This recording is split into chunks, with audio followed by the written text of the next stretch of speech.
All right, so this time you sent us down a pretty wild rabbit hole with this one. It's a big one. Yeah, this deep dive is going to be going straight into President Trump's recent executive order. Okay. From March 20th, 2025, focusing on the Department of Education. Big one. Yeah, so we've got two main pieces of information here. We have the official White House statement titled, "Improving Education Outcomes by Empowering Parents, States, and Communities." Okay. And then we also have a really kind of grounded perspective from someone working in public schools that they shared in a discussion on Reddit's Are Centrist. Right. And the title of that thread is "My Perspective on Trump Gutting the Department of Education as Someone Who Works in Public Schools." Okay. So you wanted to understand the nuts and bolts of this order and all the different angles that people are coming at this from. Right. And that's our mission today, to get you a clear picture of what's happening and why it matters. Sounds good. Yeah. I think what's interesting right off the bat is the framing. Yeah. I mean, the White House announcement immediately presents this dismantling of the Department of Education, not as like a destructive act, but as a positive move toward this is going to help. Yeah, improving education outcomes. Yeah. And their core argument really hinges on this idea of like shifting control and decision-making away from the federal level and like placing it back in the hands of like parents, states, and local communities. Yeah. So that's their big argument right off the bat. Exactly. And they're very clear about it in the White House statement. Yeah. They clearly announced the signing of this executive order on March 20th, 2025. Okay. With that specific aim of dismantling the U.S. Education Department. Got it. And as you said, like, the rationale is all about empowering those local entities. Yeah. And it certainly signals a potentially significant shift in how education is overseen in this country. For sure, for sure. And Huge. And even in this initial announcement, there's a crucial point to note here. Okay. They acknowledge that completely shutting down the department isn't something an executive order can just do. Right. Like, it would likely require an act of Congress. Yeah. So this suggests that this is maybe more of a starting signal. Right. You know, a directive to start the process of unwinding the department rather than like an immediate, like, you know, doors are closed, shut it down kind of thing. Yeah, that's a key distinction for us to keep in mind. Yeah. So, you know, while the headlines might scream Department of Education dismantled, Right, exactly. The practical reality, at least initially, seems to be more about setting the stage for a longer process. Right. Yeah, and then they also mention that even in this, you know, potential new landscape, certain quote-unquote critical functions would continue to be handled at the federal level. So they're saying even if we shrink this thing, there's some stuff we're still going to do. And the specific examples they give, I think, are really telling about what they see as those essential federal responsibilities in education, even within like a much smaller federal footprint.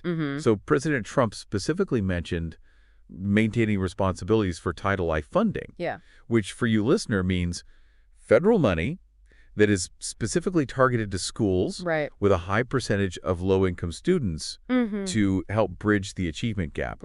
He also mentioned Pell Grants for higher education, which helps students from lower income backgrounds afford college and funding for children with disabilities, ensuring that they receive the support that they need. Okay, so these are definitely significant areas. For sure. Title I Pell Grants and special education funding impact a large number of students and schools nationwide.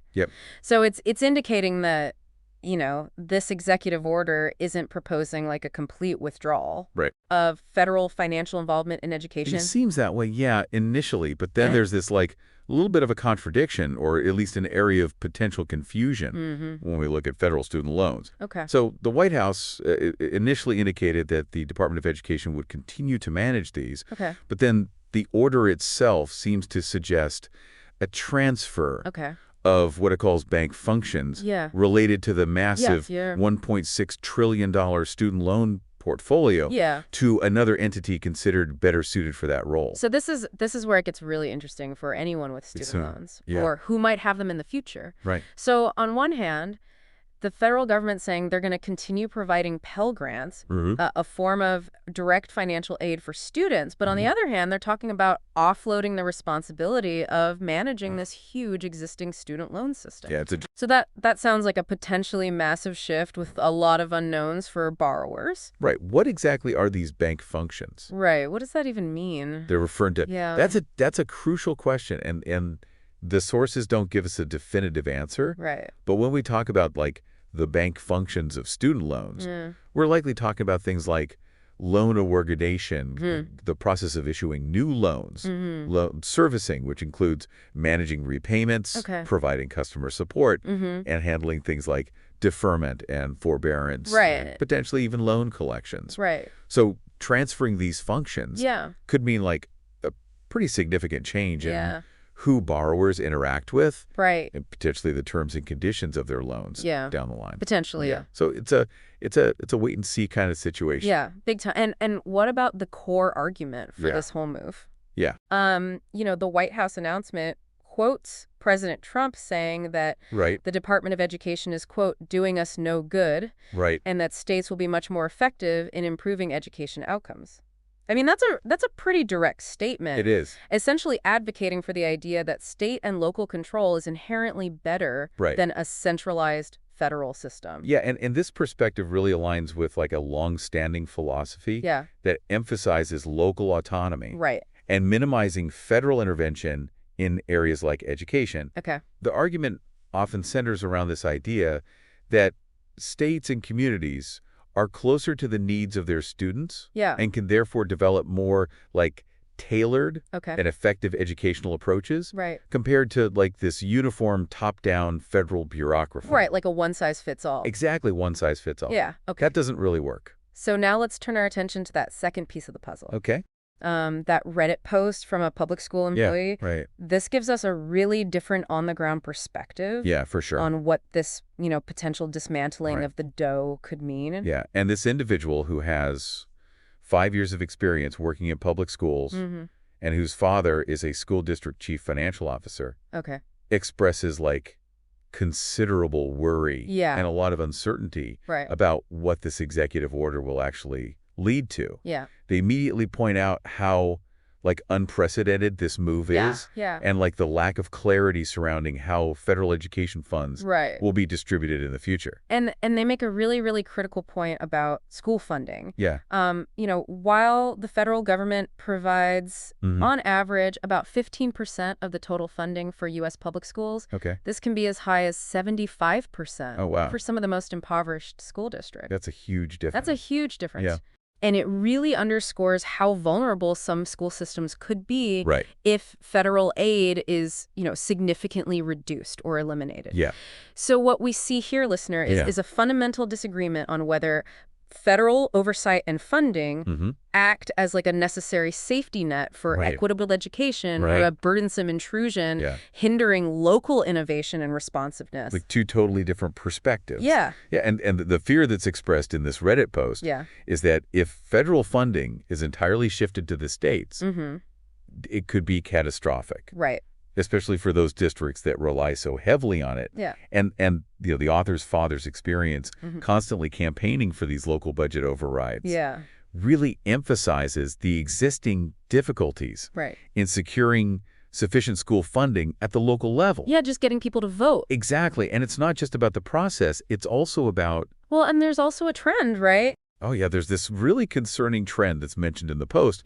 This decline in voter support for these local school budget overrides. Yeah, and they suggest. And the author suggests this possible link between this decline and the increasing public rhetoric about indoctrination in public schools.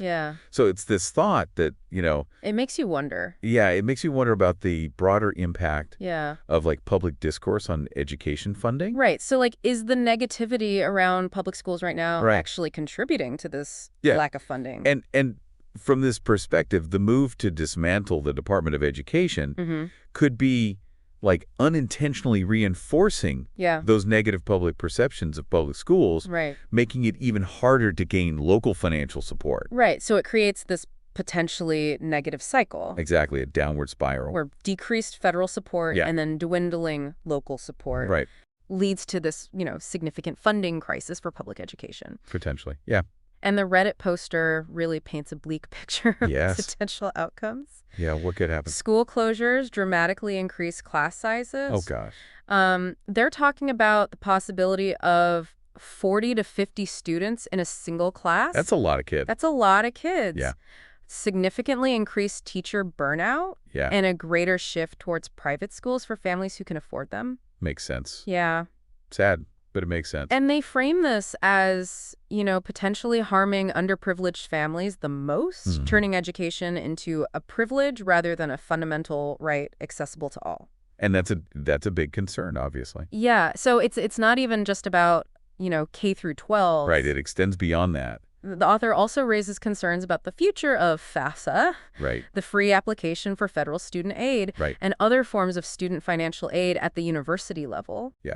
I mean, if the federal government's reducing its role in funding K through 12, yeah, it's a logical concern that its involvement in making higher education accessible and affordable could also decrease. Yeah, and then there's this really strong comparison they make in the first to Hitler Youth Program. Yeah. The author points to the emphasis on promoting patriotic education that we hear about so much as a potential move towards a form of federal curriculum influence, which seems to directly contradict the stated aim of returning power and control to the states. Right, because it's like you're saying you want to give power back to the states, but then you're also pushing this... But you want them to teach this very specific thing. Patriotic. Yeah, so... It's a very jarring comparison. It's a very jarring comparison. But it highlights this, deep level of suspicion, I think, that some people have about, what are the true motivation here? Right. The underlying concern seems to be that while the rhetoric emphasizes decentralization and state control, the reality could involve a different form of influence or a lack of sufficient safeguards against ideologically driven curricula, particularly in private schools that might see increased public funding through voucher program. Essentially, listener, the worry is that local control might be a cover for pushing a specific national agenda, even if it's not directly mandated through federal curriculum standards. Think of it like the federal government influencing what states teach without actually writing the lesson plans themselves. Right. So let's dive into some of the comments on that Reddit thread. Because they really add layers to these initial concerns. Right. Everybody's chiming in. Yeah. We see this whole range of reactions. Right. And additional points being brought up by people engaging with this news. Yeah. And one of the most prominent themes in the comments is just this expectation of legal challenges to this executive order. Yeah. And while there's some hope that the courts might intervene to block the dismantling of the Department of Education, there's also a recognition that significant disruption and potential negative consequences could occur in the meantime, even if the order is ultimately successfully challenged. Right. So it's that whole it's the in-between time. Yeah. Even if it doesn't work, it could do damage. Exactly. Yeah. A lot of damage, potentially. Another major worry that comes up repeatedly is about the capacity and equity of state-level funding for education. Makes sense. Yeah. Several commenters point out that states with fewer resources, which are often the more politically conservative ones, might struggle to adequately fund education. If that federal aid is significantly reduced or disappears entirely. And this could actually lead to a widening of existing inequalities, not just between states, but also within states where wealthier districts are better able to absorb funding cuts than poorer ones. Yeah, and on the other hand, some commenters speculate that wealthier states with different political leanings might be in a better position to handle a reduction in federal funding. And this really brings us back to, I think, this fundamental issue of equity in education. Historically, the federal government, through programs like Title I and dedicated funding for special education, has tried to ensure a more level playing field for students across different states and districts. And the comments really highlight this fear that dismantling the dough could undermine those efforts and leave vulnerable student populations, particularly those needing special education services, at a considerable disadvantage due to a potential lack of resources and consistent standards at the state level. And of course, the future of student loans. Right, big one. Is a major point of discussion in the comments, given the massive $1.6 trillion portfolio that's currently managed by the Department of Education. Right. There are just a lot of unanswered questions about who would take over this responsibility and what the implications would be for millions of people currently repaying these loans or who will need them in the future. And some commenters even suggest... Yeah, this is an interesting point, that the current federal student loan system itself might be contributing to, like, the rising costs of tuition at colleges and universities. Right, so it's like... almost like a perverse incentive. It's a very complex but important point. Yeah. The availability of federal student loans, while intended to increase access to higher education, can inadvertently create an environment where institutions feel less pressure to control costs, knowing that students have access to this federal funding. So it's a really complex relationship between federal financial aid policies and, like, the overall affordability of higher education. It's a big web. Yeah. There's also an ongoing debate among the commenters about whether dismantling the DOE would primarily eliminate unnecessary bureaucracy or if it would actually harm essential services and the efficient distribution of federal education dollars. And someone in the thread even cites a Pew Research report suggesting that only around 13–14% that's low. of the Department of Education's budget directly reaches schools. So where's the rest going? Right. That's a good question. Yeah, and this certainly raises questions about the efficiency of the current system. It does. And where that federal education funding actually goes. That statistic, if accurate, really does prompt a closer look, I think, at the Department of Education's operational efficiency. However, it's crucial to remember that the remaining portion of the budget funds a wide array of programs that are critical, including Student Financial Aid Administration, grants for special education, and the Office for Civil Rights. All of which play vital roles in the educational landscape, even if they don't directly flow into school district coffers. It's not just about the money. It's not just about the money. Going to the schools. Exactly. And speaking of civil rights, that's another area generating significant concern in those Reddit comments. The Department of Education's Office for Civil Rights is responsible for enforcing civil rights laws in educational settings, ensuring that all students have equal access to education regardless of their background. Important stuff. Yeah, and there's considerable worry about what would happen to these crucial protections. Yeah, where would it go? If the department is dismantled. Right. And some commenters suggest that these responsibilities could potentially be shifted to the Department of Justice. Okay, so moving it from one to the other, that's one potential solution that's been discussed. But it does raise questions about whether the DOJ would have the same level of, like, specialized expertise and focus on educational civil rights issues. Like, is that really their area? Exactly. So the potential for reduced oversight and enforcement in this really critical area is a significant concern for many. And the executive order is also viewed by some commenters as, like, a strategic move towards the privatization of education. The theory is that by potentially weakening public schools through reduced funding and increased challenges, there might be this push towards expanding school voucher programs and other initiatives that would direct public funds to private and religious schools. And this has been a long-standing debate. This has been a debate forever. Expansion of school voucher programs. Proponents argue that vouchers empower parents by giving them more choice in where their children attend school. While critics raise concerns that they divert crucial public funding away from public schools, potentially undermining their ability to effectively serve all students, particularly those from disadvantaged backgrounds. It's complicated. It's so complicated. And while the Department of Education doesn't have direct control over curriculum at the local level, some commenters express concern about the potential for increased federal influence on curriculum or the rise of ideologically driven curricula in less regulated private schools. Makes sense. The thread even mentions Senator Murray's perspective, who believes President Trump is actually trying to exert more control over local schools' curricula. So again, it's like... Which again seems to contradict the stated goal of returning power to the states. It's like they're saying one thing but doing another, or at least that's the perception.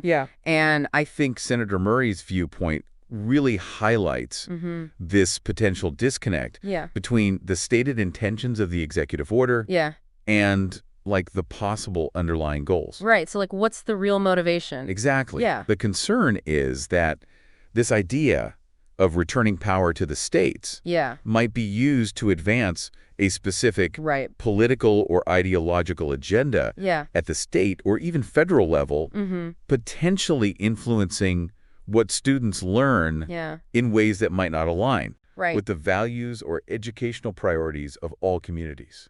And then they bring up And then there's the historical context. No Child Left Behind. Right, yeah. Some commenters draw comparisons to the No Child Left Behind program. Right. And its perceived negative consequences, such as an overemphasis on standardized testing. Right, teach to the test. Yeah, and a reduction in focus on subject like vocational education. Right, those practical skills. Yeah, so this historical context definitely shapes their skepticism. It makes sense. Towards any large-scale federal education reform efforts. Yeah, I mean, past experiences with federal education policy definitely influence public opinion and contribute to the anxiety surrounding the potential dismantling of the dough. The unintended consequences of those previous reforms serve as this reminder of the complexities involved in these large-scale changes to the system. It's like a giant ship. It's a big system. It's hard to turn. You can't just you can't just like change it overnight. Right. Yeah, and then the commenter is like, what are the motivations here? Yeah, what's the real motivation? Yeah, what's the real goal? Why are we doing this? They range from, you know, a desire to reduce federal spending and empower states to an effort to cater to specific conservative parent groups. And even the suggestion that it could be a move to weaken public education in favor of privatization. Or to potentially create a less informed electorate. Wow. So it's a whole range. It's a whole bunch of different potential driving forces that are being discussed. Yeah, and I think understanding those potential motivations is crucial for analyzing like its possible long-term effects. Right. So is this really about is this really about saving money, or is this about something else? Right. Yeah. Whether the primary drivers are fiscal conservatism, ideological alignment, or other factors will likely influence how this policy is implemented and what its ultimate impact will be. On the entire system. On the American education system. And then the crucial role of Congress is emphasized repeatedly in the comments. It's made very clear that this executive order alone cannot defund or dismantle the Department of Education without explicit action from Congress. Through the appropriations process, legislative processes. So this is going to be a play. This highlights the significant political and legislative battles that are likely to unfold. This is just the beginning. This is just the beginning. It's the first shot. And then finally, those existing challenges faced by public schools that rely heavily on local property taxes for funding and the difficulties they often encounter in passing local budget overrides. Getting those passed is so hard. Are mentioned as factors that could be significantly exacerbated if federal funding is reduced or eliminated. And this brings us back to like the fundamental issue of how we fund public education in this country. The current system, with its reliance on local property taxes, already creates like these huge disparities in funding between wealthier and poorer communities. Host.